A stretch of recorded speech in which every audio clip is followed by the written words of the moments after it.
strawberry plant has produced a mega strawberry this season. It's the first really big one. Look at that. And I'm going to take that in.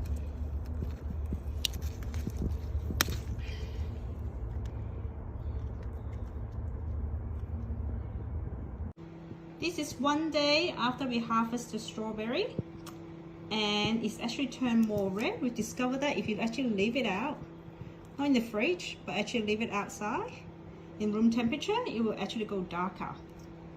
And this big strawberry measured about 4.5 centimeters.